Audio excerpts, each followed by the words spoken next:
The modern world wants you to blend in, and it can't survive if you are unique. Let me explain. Not only in the modern world are we tempted to consume, to glorify bad habits, all for the sake of companies and people making money off of that, but there's also the pressure to become vague, to become a copy and paste billboard of the person next to you. The modern culture wants you to become a walking advertisement. If you are unique, then the more unique you are, the more products they need to create, the more competition arises. In other words, for you to be unique means that they have to do more work and spend more money making more products. Good businesses will always follow this. They want you to think that you'll be cool, that you'll be accepted. But now they've won the battle even further. Now it's not only being cool and being accepted, but it's the status quo. You are weird if you don't wear this, if you don't look this way, if you don't have this haircut, if you don't follow this trend, if you don't know this dance. Everyone else does it. Everyone else looks this way. Why are you being weird? The pressure to reform. Once it becomes status quo, corporations no longer have to advertise. Once everyone's wearing this brand, once everyone's wearing this kind of clothes or doing this kind of trend, they don't have to advertise about it. You become their advertisement. And this goes the same for communities and online people, not only just big corporations, big companies, big whatever. The people online that try to sell you some sort of self-help or grow this in a day kind of strategies, as long as it starts becoming this is what we do, and it's getting drained into society that this is the outcome, then they no longer have to advertise. You just become their little minions of production. Today, the problem isn't so much persecution, but rather a shame and a social pressure to follow trends. Our culture has become an image-based culture. Once you become their greatest image, you become their best employee. They want you to hide your imperfections, to hide the way you talk, the way you think, the way you create, the way you care about other people, or the way that you carry your pain. And think about the horrible wording of the word brand. This is literally the word that they use for cattle. If farmers brand their cattle, they're putting their image, they're burning their image often onto these cows to separate them and so that they don't lose them. If a cow gets away, then they can find their cow based on their image, their brand that's been burnt into the skin of the animal. Farmers need to tell them apart in order to not lose money. They know, oh, this is our guy, this is our cow. So there's no more growth. There's only the blur, the getting lost in the crowd of people that look exactly like you, the desperate bid for the perfect image. All you end up as is the nicest steak in the slaughterhouse. You're no longer a person with feelings, with opinions, with a past. You're simply a walking product that will eventually give them money, give others money. And again, I'm not attacking a core business structure of trying to get sales, but I am attacking the idea that we as individuals in our generation have to be like everyone else, that we all have to follow the same path and act the same way. Now, don't get me wrong. Unique does not equal being a victim. There seems to be this need to jump from one bad ditch to another bad ditch. Instead of going down straight down the middle of the road, we either want to be so much like everyone else around us or so wrapped up in what makes us unique and makes us different from everyone else that we just become a brand of our own for our own self-interest. As you are is not okay. You can do more. Not more tasks, not more goals, not get more stuff or become something else, but you can carry more responsibility. And the entire journey of growing up and becoming an adult each and every year as you get older and older and older is to be able and capable of carrying more responsibility. By the time you're in your 50s, by the time you're in your 60s, you should be able to carry the burdens of a 50-year-old, of a 60-year-old. Every decade that passes, you learn to carry newer and newer burdens. You can't go from a billboard to a martyr. Bad habits, cowardness, laziness, vanity, and self-pity pity are not unique. Everyone is that way. Everyone in their default state falls back into these bad habits, into being lazy, into being vain, into saying, oh, woe is me. Those things must be mercilessly destroyed. The point is not self-acceptance. It's honest refinement and honest growth of becoming what you can become. Not becoming the greatest version of this or the greatest version of that, but becoming the greatest version of you, and not the you that people have told you to be. What you have to say to yourself is, I am not the best. I am not the worst.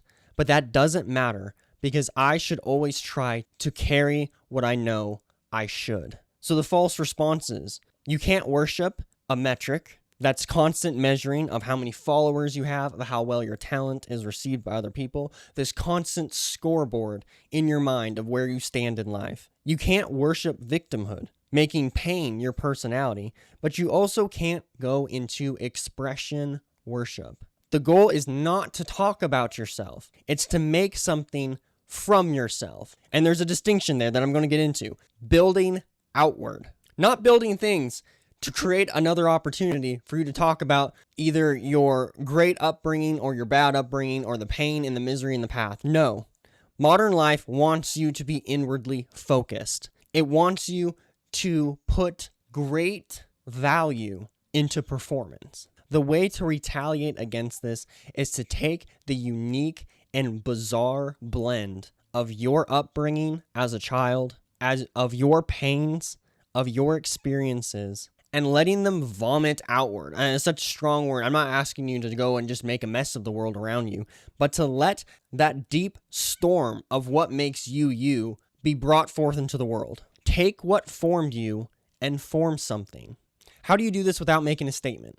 How do you do this without making yourself seem like a victim or a martyr or just this like image that everyone should look up to? It's the same kind of strategy that story writers use all the time. To tell a good story, they follow this simple rule. Show, don't tell. Do not explain why you do what you do all the time. Maybe you have to explain some things every once in a while, but don't overly complicate the explanation. Make it quick, this is why I'm doing this, and move on. Drop Easter eggs of your life, little hints, little lore that you don't talk about all the time. Let yourself be a little bit of a mystery. Not everyone needs to know the inner workings and deep trauma of your life. And don't make like awkward Easter eggs about like in a random situation that you just trauma dump, but just with what you form, what you create from within yourself into the real world, let it reveal parts of you. Let your discipline reveal your value. What do you do religiously and without fail? That should be an image for people to look at you and tell you what you value. Like, oh, this guy goes to the gym all the time, religiously, doesn't miss it. And he's locked in and he's focused on his sets and what he does. He values the hard labor at the gym. Or, oh, this person pours so much of their time into video editing, into making a script, into whatever. They value a good message. Or, oh, this person pours so much value into their song or into the story. They value the art more than they value themselves. And that's the huge thing. Do you value the art, the thing that you're creating, more than yourself? Are you allowing the story that you are creating based off of your experiences not be orbiting around you, but orbiting around creating something good? And this is the huge distinction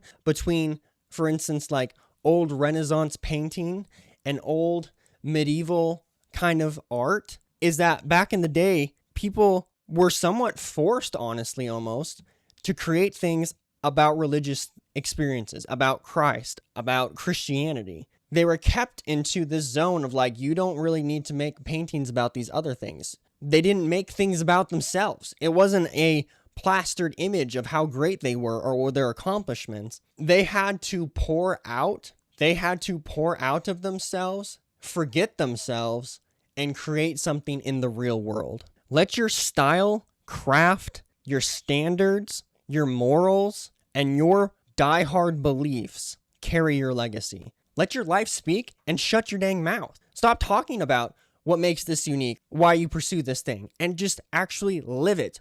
Live the passion. Don't talk about the passion, live the passion. So what do you build? What do you try to create?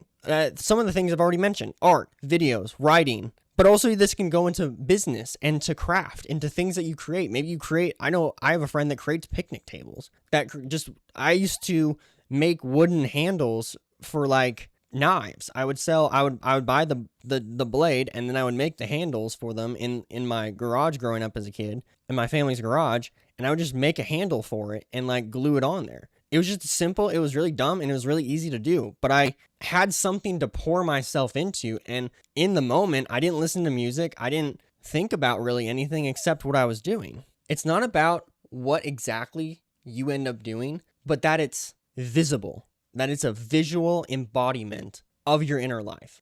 Let your pain deepen your seriousness and standards and your contribution. Let the things that have hurt you, that have defined you, not be these beautiful eulogies of what you lost, these funeral songs about everything that life is unfairly taken from you, but let that pain seep into things that you don't let slide. You've been wronged in this way, so you're not going to wrong others in another way. Usually what ends up happening, what ends up hurting you is a lack of someone's character, is a lack of someone else's willingness to do the right thing. So on the very basic level, you let your pain move into your discipline, move into your responsibilities. I love the story, honestly, of my dad, because my dad was raised in a divorced and broken home, and he swore to himself, even as a kid, that he was never going to do that to his own children. He poured out of himself. He realized his current pain, and instead of wallowing in that and following his siblings into like bad habits and self-destructive behavior, he took the depth of his misery and promised that he wouldn't apply that same standard to his own children. And he successfully accomplished that. Whatever happens in the future, he successfully raised all of his kids, including me, in a complete home. No matter the fights, no matter the problems, no matter the times we all were worried, he stuck through. Think even of someone like, we love the character of Batman. And I find it so funny because Batman, like at this basic level, is the same kind of billionaires that we tend to point at and say, oh, this billionaires are terrible people because they got money, or they don't do this or don't do that. But what makes Batman different from the other billionaires to the point that we like him so much? It's the fact that, one, he lets his pain make him human. He realizes that, okay, yeah, I might be in a privileged place in life, but I'm still a person that was hurt and lost something. And then the beautiful thing about him as well is he's someone that took the things that scared him the most. For instance, like it's always said that he was scared of bats, that he was terrified of bats. And then he made that his identity. He didn't go around and talk to people about all of his woes and all of his misery and how terrible of a person he was. He took the pain, he created something, an embodiment of that pain, i.e. he created his costume, he created his like persona of this vigilante. He poured into the world and created something tangible out of the pain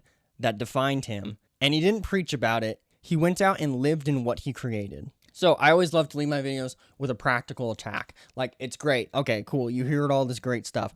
But what do I actually do? Pick an inner problem this week and stop talking about it in your head and make something visible. I can't... all of the confession. The amount of times that I have been in love and have wanted to date someone and it just didn't work out and I just couldn't get it to, and then all of the just misery in my mind about, oh, why couldn't it happen? Oh, why couldn't have this? Oh, why couldn't have that? The thing that always helped me grow up, and it's so stupid and no one is ever going to see this ever, was just writing letters almost as if you're talking to that person, like explaining what happened, explaining the breakdown, explaining where you felt like you went wrong, where they went wrong. And it sounds super like pathetic, but the important thing is that no one ever sees those letters. You don't ever send that letter to that person, but you take your pain and misery, you take your immediate problems, you take the thing that's making you unique and you create something out of it. So the problem is that we want to either express it and let everyone know about our issues, and therefore it's no longer like secretive, it's no longer mysterious, it's no longer unique to you, or we try to tamp that down to get rid of our imperfections, to get rid of the things that hurt us in order to keep up this image of being put together and having everything under control. So make a note this week, make a story this week, write a song. Even if you don't know how to write a song, write a terrible song. No one's got to see any of this. And then build on that. And then continue to build on that each and every day. Continue to add more to that. Try to do 2 or 3 and try to just make it a daily habit. Maybe this is something you can only do once a week. Try to make it into something that you can do every day. Like I said in previous videos, collapse outward. To be like someone else is not a flex. To be like this person or this influencer, or to try to jump on the bandwagon of every other person on the planet, doesn't make you cooler or better. And again, this is not a attack or critique or anything. This is like a concern of mine. Like, people are not unique anymore. They don't have a different thing to bring to the table. They don't have a perspective, a belief. They don't have anything that they're worth dying for. And I think that is such an underestimated power. Having something that you legit would just go to your grave for, because it means so much to you. Be in that. Let that mold you and make you. Cut out the rot, keep the scars, and build something. There is something unique about you as a person that should be brought into the world.